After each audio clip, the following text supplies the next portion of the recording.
दोस्तों पिछले कुछ सालों से E20 पेट्रोल को लेकर काफी डिस्कशन चल रहे हैं। लोगों की प्रॉब्लम बढ़ती जा रही है E20 पेट्रोल लेकर, और अब इसी बीच जो है E25 पेट्रोल भी आ चुका है। तो लोगों की चिंता बढ़ने लग गई है कि E20 से उनकी गाड़ी में इतनी प्रॉब्लम आ रही है तो E85 से क्या होगा। मेरे भी कई दोस्त ऐसे हैं जो अपनी पुरानी पेट्रोल कार बेचकर डीजल कार लेने का प्लान बना रहे हैं। उनका मानना है कि उनकी पुरानी गाड़ियां जो है E20 पेट्रोल के साथ पहले जैसी परफॉर्मेंस नहीं दे रही है। कुछ लोगों का माइलेज से कंप्लेंट है, कुछ लोगों के इंजन में प्रॉब्लम आ रही है, कुछ इंजन की स्मूथनेस की कंप्लेंट कर रहे हैं, और कुछ लोग जो है फ्यूचर रिलायबिलिटी को लेकर परेशान हो रहे हैं। और इसी वजह से बहुत सारे लोग सोच रहे हैं कि चलो डीजल कार ले लेते हैं, कम से कम E20 ब्लेंडिंग फ्यूल की टेंशन तो नहीं रहेगी। लेकिन तभी मेरे दिमाग में आया कि नीतीश गडकरी जी ने तो ऑलरेडी डिसाइड कर लिया, या तो आप डीजल कार लेना छोड़ दो, नहीं तो वो उन पर टैक्सेस लगा देंगे, और साथ में उनके अब जो ब्लेंडिंग फ्यूल है डीजल के अंदर भी वो बायोफ्यूल डालना शुरू करेंगे। इसके बारे में वो ऑलरेडी बता चुके थे कि वो डीजल के अंदर भी बायोफ्यूल डालना पड़ेंगे। और इसी को लेकर एक बड़ा अपडेट भी आ चुका है, क्योंकि हाल ही में एक बड़ी खबर सामने आई है कि भारत सरकार, HPCL, ARAI और प्राज इंडस्ट्री और टाटा मोटर मिलकर डीजल फ्यूल में 2% आइसोब्यूटेनॉल का ब्लेंड का ट्रायल स्टार्ट कर चुके हैं इंडिया के अंदर। अगर आपको लग रहा है ये कोई नया E20 है तो रुक जाइए। आइसोब्यूटेनॉल और इथेनॉल दोनों बायोफ्यूल है, लेकिन डीजल इंजन के लिए आइसोब्यूटेनॉल को ज्यादा सुटेबल माना जाता है इथेनॉल के कंपेयर में। अभी ये सिर्फ 2% ब्लेंडिंग लेवल पर ट्रायल स्टेज में है, लेकिन अगर ट्रायल सक्सेसफुल रहा तो फ्यूचर में 5%, 10%, 20%, उससे भी कहीं ज्यादा ब्लेंडिंग लेवल तक देखा जा सकता है। तो अगर आप पेट्रोल की E20 प्रॉब्लम से बचकर एक डीजल कार लेना चाह रहे हो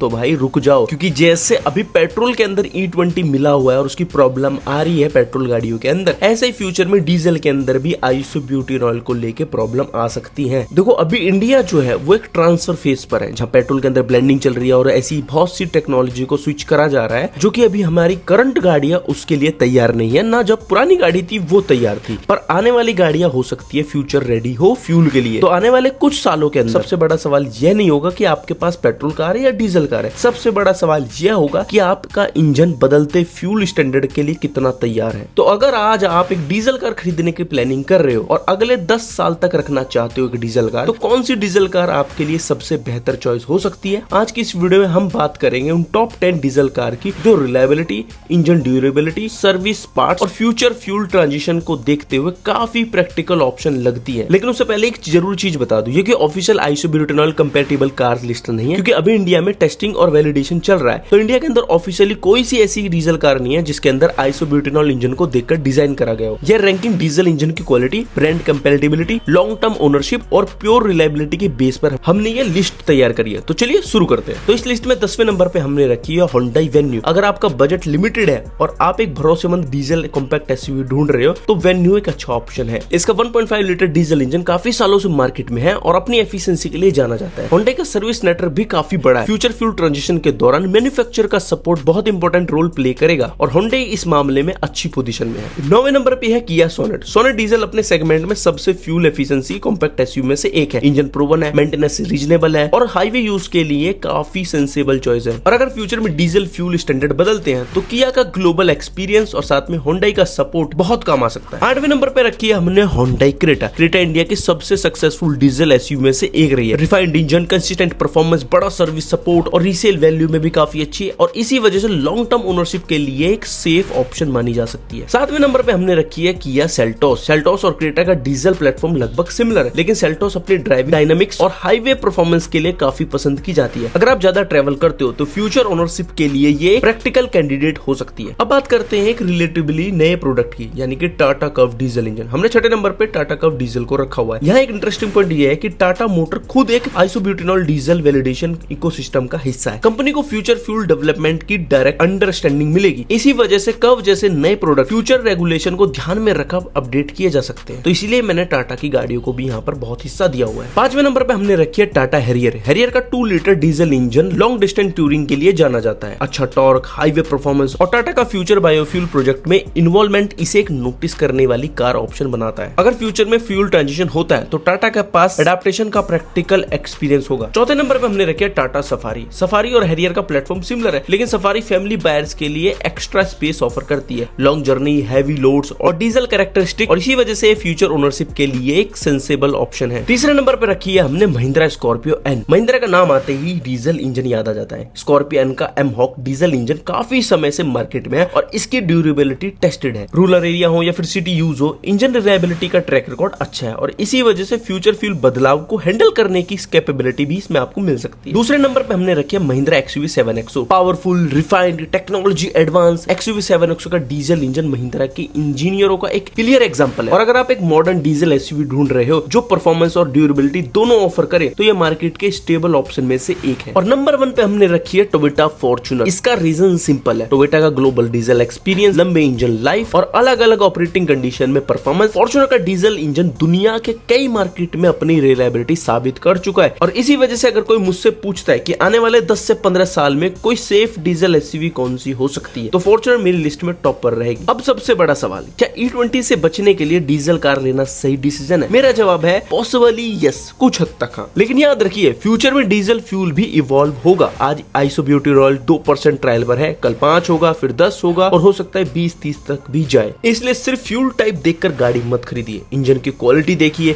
मैन्युफैक्चर की कैपेबिलिटी देखिए और लॉन्ग टर्म सपोर्ट देखिए। लेकिन जाते जाते मैं आपको एक चीज बोलना चाहता हूँ, अगर आप मैक्सिमम पीस ऑफ माइंड चाहते हो तो आज के टाइम आपके पास 4 मेजर ऑप्शन है, डीजल, CNG, हाइब्रिड और EV। और पर्सनली मुझे लगता है कि अगले 10 साल में हाइब्रिड टेक्नोलॉजी इंडिया के लिए एक बैलेंस्ड सोल्यूशन बन के आ सकती है। ना चार्जिंग की टेंशन, ना प्योर पेट्रोल की डिपेंडेंस और ना ही डीजल की रिस्ट्रिक्शन का उतना रिस्क। अब आप मुझे कमेंट करके बताइए, अगर आज आप एक डीजल कार खरीदनी हो और उसे 10 साल तक रखना हो तो आप कौन सी कार चूज करोगे? बाकी वीडियो जरा सी भी इंफॉर्मेटिव लगी हो तो वीडियो को लाइक, चैनल को सब्सक्राइब करना मत भूलना। मिलते हैं नेक्स्ट वीडियो में, तब तक के लिए ड्राइव सेफ।